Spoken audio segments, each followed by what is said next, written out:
like it could have been something we would have been. Move on. We got the women's. Yeah, so like I said, I'm Now disappointed. I will admit this. I gotta say the women's Royal Rumble was probably the better. Oh, definitely. It was the like better honestly, I would say Absolutely. so. match Like tonight. purely because for me, I got everything I could have ever wanted out of a Rumble match from that one. Oh, Yeah. I'm happy too because I predicted the right winner. I predicted the winner of that one. We went wire to bell. I predicted Bianca Belair, and Bianca Belair started at number She did, 3. didn't She she? did the Ric Flair spot. You're right. We She had. did the Ric Flair spot. She started at 3. Yeah, we had She two went, long. Oh my gosh, Rumble that's matches. she went all the way to the end. But yeah, Bianca Belair wins the Women's Royal Rumble. Now- I think it was Oh a great my match, gosh. top to bottom. Yeah, top to Definitely bottom. the best match on And- the card. And Better I than the liked men's it. Royal Rumble match. Yeah, I liked it because one, this reminds me of what the original Royal Rumble was originally meant to be. This is the way where you elevate somebody who's mid-tier, and now because they won this, they Right. elevated now to main event because they outlasted 29 other competitors. And I like I said, it was well done and everything. I liked it. It was surprising. It was some good stuff here. And well, we'll start off from the beginning. We started with Bayley and Naomi, return of Naomi. I mean, I don't want to go through it No. blow by blow again like that. No, well, I just want the entries and everything. We'll give them just because we got some people come back. So we have Bayley and Naomi, we have Bianca Belair, then you have Billie Kay, who Billie Kay was doing she didn't even get into the ring. All right, just if we're gonna do that, do it off quickly. Yeah, Billie Kay. Shotzi Blackheart, who tried to kill Billie Kay with her tank. I was so excited to see that.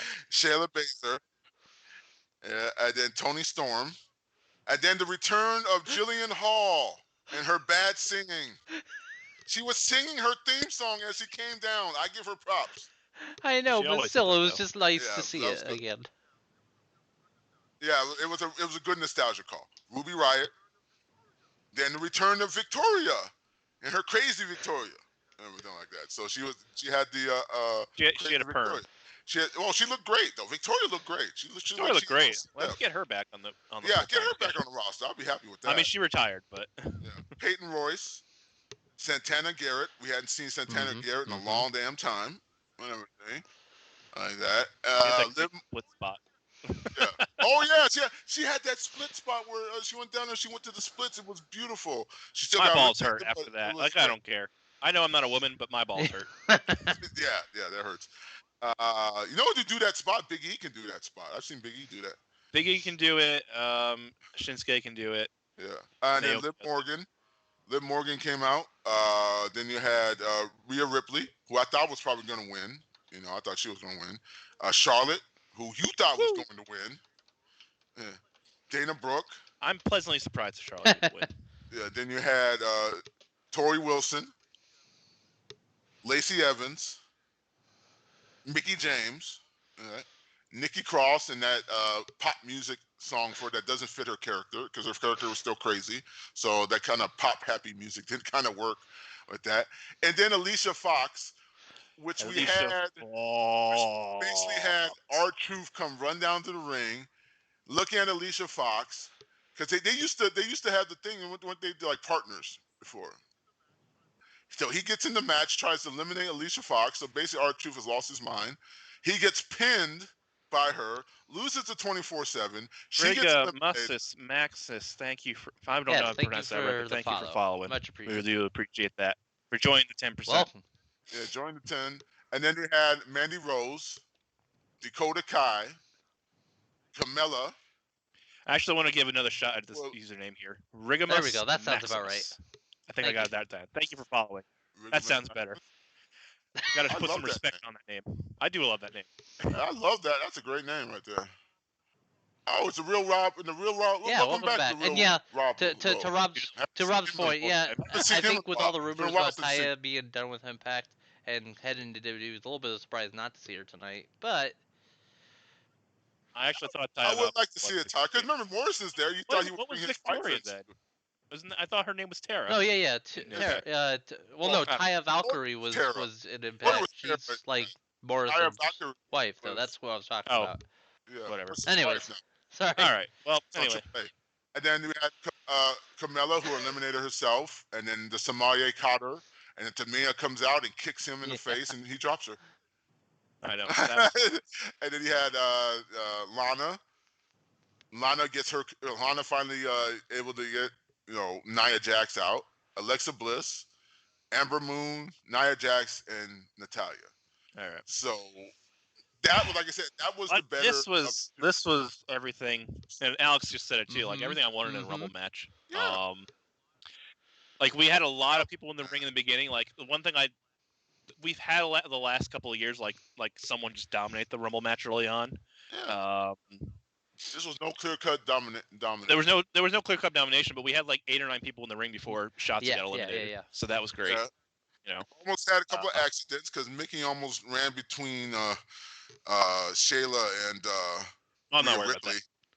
No, it was just there's so many people in the ring. She almost got. What I mean, it was like there was always so many people in the ring, which I love. That's the part about the Rumble I love the most. I do too. Like I don't mind occasionally the ring getting cleared, when like the moment warrants it, but I don't like the ring getting cleared over and over again. And so that didn't really happen. Even when like Rhea Ripley and Charlotte entered, they didn't really clear the ring. Like one person went, whatever.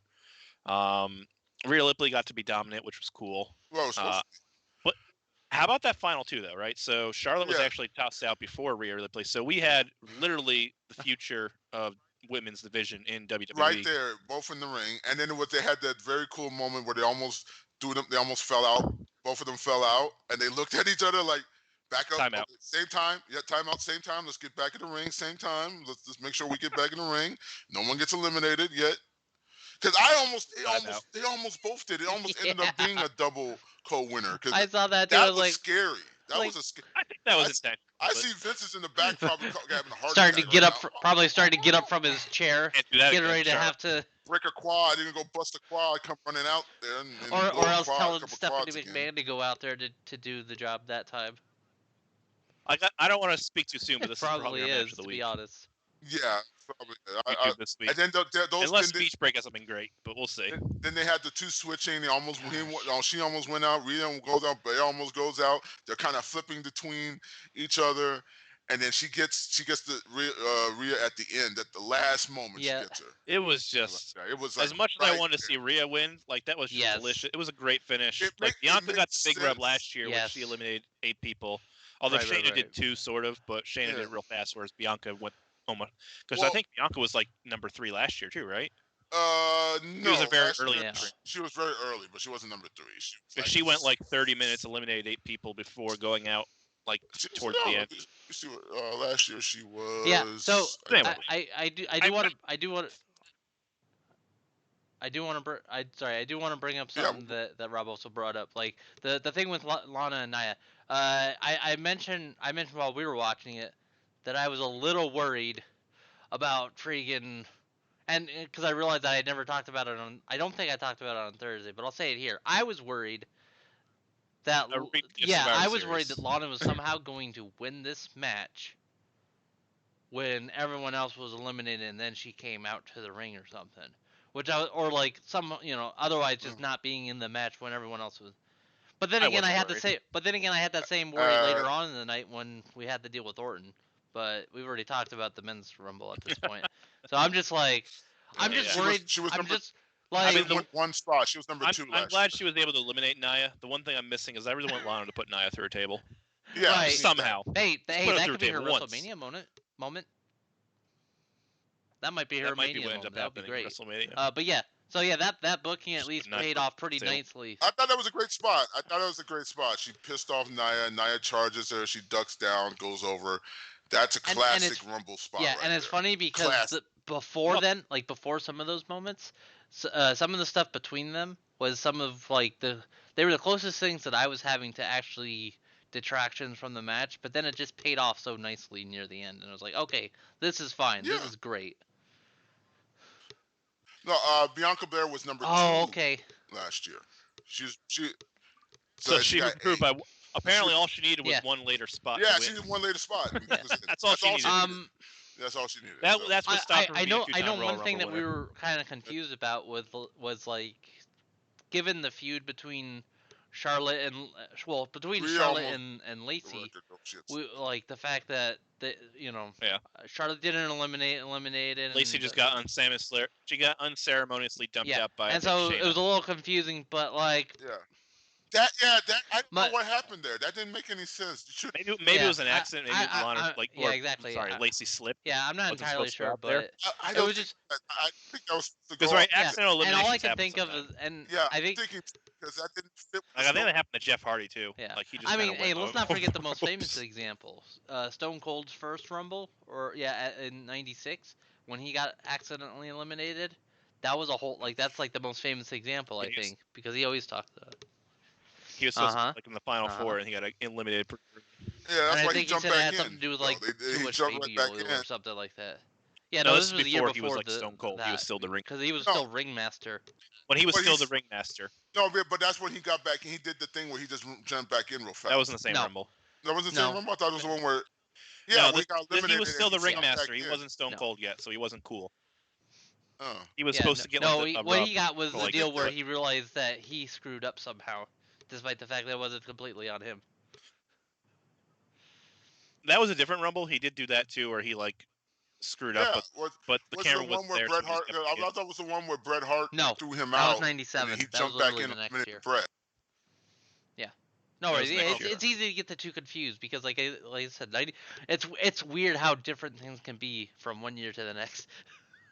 I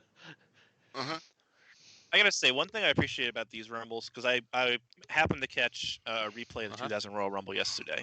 And the 2000 Royal Rumble is stark contrast, especially the men's. You know, I'll compare the men's for a second, and sort of the women's too, I guess. But the 2000 Royal Rumble featured so many jobbers, like so many. There was only maybe like 3 or 4 legitimate contenders by the time all was said and done. And I think that was the year the Rock won, right? 2000. Yeah. It was just jobber after jobber after jobber, like. Rikishi, I guess, was a threat. Like he dominated part of the Rumble. He did like the Brock Lesnar thing before Brock Lesnar did it. But now we have a stark contrast where in both the men's and the women's, like we know that most of them don't have a legitimate shot to win, but there's enough intrigue in a way that it wasn't available in the past in terms of, like who could win. Like even the women's Rumble, if we just forget like storylines for a second, right? So we have Charlotte, Rhea, and Bianca, of course. But then we had the likes of like Toni Storm in the match, who's semi-main eventer in NXT. Dana Brooke and Mandy Rose are being featured heavily right now. Carmella's a main eventer right now. Bayley's a main eventer right now in terms of the women's division. Right there was like maybe like 8 or 9 women who could legitimately win, and then the men's side same thing. Like there were so many like big names. Yeah. So it is like. I'm finding myself appreciating that as I when we have Royal Rumble every year, I like to watch old Rumbles. That's the one thing I'm appreciating about the Rumbles of nowadays, because wrestling is tougher now. Damn it. But no, I mean, even and this is going into this one, right? Like we didn't predict Edge. I didn't even think Edge was a possibility to win, right? Because we felt that the Rumble was for both the men's and the women's were so wide open this year in the way they haven't been in the years past, that we have Bianca Belair, who has never won a title, right? She didn't win an NXT, she hasn't won on the main roster, she really hasn't done much. She won the Royal Rumble, right? But now we have someone brand new, someone unexpected in the way that because right, if we're going to book someone, it was going to be Rhea or Charlotte, right, all the way, because they're dominant, they win all the time, blah blah blah. But we got to use the Royal Rumble to elevate Bianca Belair. Yeah.